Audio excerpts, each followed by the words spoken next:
ही कथा आहे स्वराज्याची, ही कथा आहे मराठी शाळेची, ही कथा आहे शनिवार वाड्याची.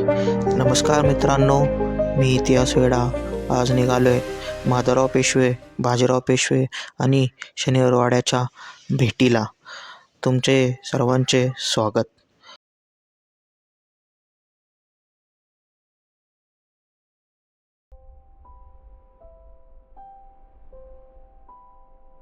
मी निघालोय मुंबईहून पुण्याला. दादरहून सकाळची इंद्रायणी एक्सप्रेस पकडून कडाक्याच्या थंडीत पण निसर्गरम्य वातावरणातून खंडाळा लोणावळा घाट बघत मी पोहोचलो पुण्याला.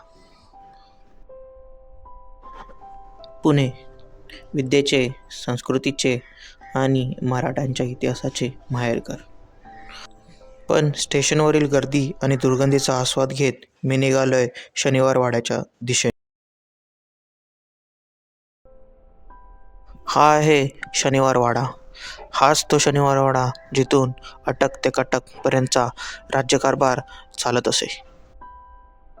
शनिवार वाड्याकडे पाहिल्यानंतर मनात विचार येतो, कुठे आणि कसे राहिले असतील बाजीराव, नानासाहेब, मराठे सरदार, नाना फडणवीस आणि सदाशिवभाऊ. कुठे आखणी केली असेल पानिपताच्या युद्धाची आणि कसे निरोप घेतले असतील पानिपताच्या युद्धाचे. नाना तऱ्हेचे पत्र, नाना तऱ्हेची आखणी, नाना तऱ्हेचे विजय उत्सव यात शनिवार वाड्याने पाहिले. आणि हाच तो शनिवार वाडा जो आजही दिमागात उभा आहे. हे चित्र एका इंग्रज अधिकाऱ्याने ब्रिटिश सत्तेच्या वेळी शनिवार वाड्याचे काढले आहे. या चित्रामध्ये पुढे आपल्याला बाजार दिसत आहे.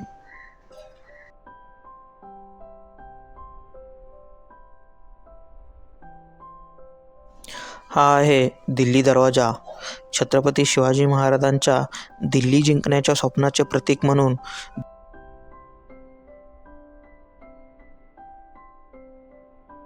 याच दरवाजातून पेशावरपर्यंतच्या मजर मारल्याच्या बातम्या आणि बंगालपर्यंतच्या विजयोत्सवाची आनंदयात्रा निघाली असेल. हा दरवाजा वाड्यातील सर्वात उंच आणि मोठा दरवाजा आहे.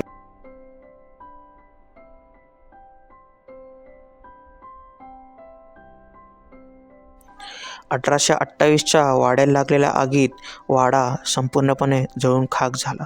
फक्त नगारखान्याचा भागच शिल्लक राहिला. या नगारखान्यातून आपल्याला संपूर्ण वाडा दृष्टीस पडतो. वाड्याला पूर्व व पश्चिम भागेत छोटे छोटे वाडे होते. आत्ताचा नगारखाना पाहून आपल्याला त्यावेळेचा वाडा किती भव्य असेल हे समजते.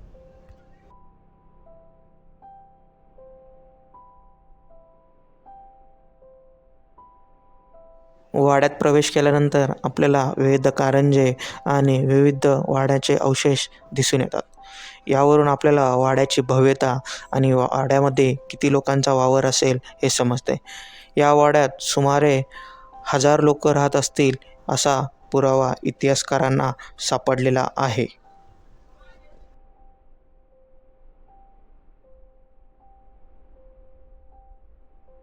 वाड्याच्या पूर्वेस आपल्याला माधवराव पेशवे यांचे निवासस्थान दिसून येते.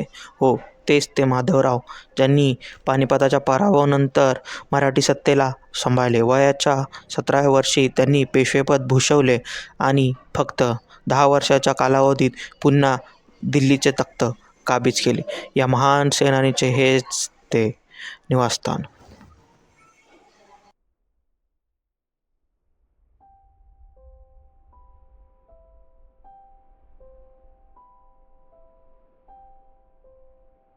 माधवराव पेशव्यांच्या बाजूलाच असलेले हे निवासस्थान म्हणजे सदाशिवभाऊ पेशवे यांचे हे निवासस्थान. हो, तेच भाऊ ज्यांनी पानिपताच्या भूमीत राष्ट्रासाठी बलिदान दिले आणि अमर झाले. मुत्सद्दी, हुशार आणि शिस्तप्रिय अशा भाऊंची ओळख. भाऊ हे चिमाजी अप्पांचे पुत्र होते. चिमाजी अप्पा म्हणजे बाजीराव पेशव्यांचे धाकटे बंधू.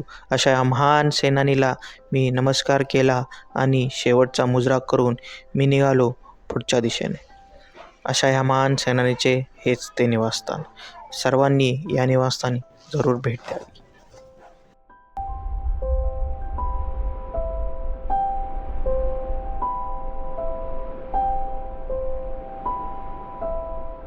शाहूरायांच्या निवासस्थानाच्या बाजूलाच असलेले हे म्हणजे हजारी कारंजे. असे म्हटले जाते त्या काळी जगातील सर्वात सुंदर व सर्वात मोठे असे हे हजारी कारंजे. ह्या हजारी कारंजाची लौकिक काही ओर होती. वाड्याच्या पश्चिमेस असलेला हा दरबार म्हणजे गणेश दरबार. अटक ते कटक इथूनच राज्यकारभार चालत असे. एकदा एक इंग्रज अधिकारी कामानिमित्त वाड्यात आला असता त्यांनी हे रेखाटलेले दरबाराचे स्वरूप. यात आपल्याला सवाई माधवराव, नाना फडणवीस आणि काही इंग्रज अधिकारी दिसत आहेत. यावरून आपल्याला रंगमहल कसा असेल याचे चित्रीकरण होत आहे. रंगमहलामध्ये मागच्या बाजूस गणपतीची मूर्ती आपल्याला दिसून येत आहे. यामधून या वाड्यात त्या काळी किती लोक राहत असतील याचंही वर्णन होत आहे. वाड्याची भव्यता तीही दिसून येत आहे.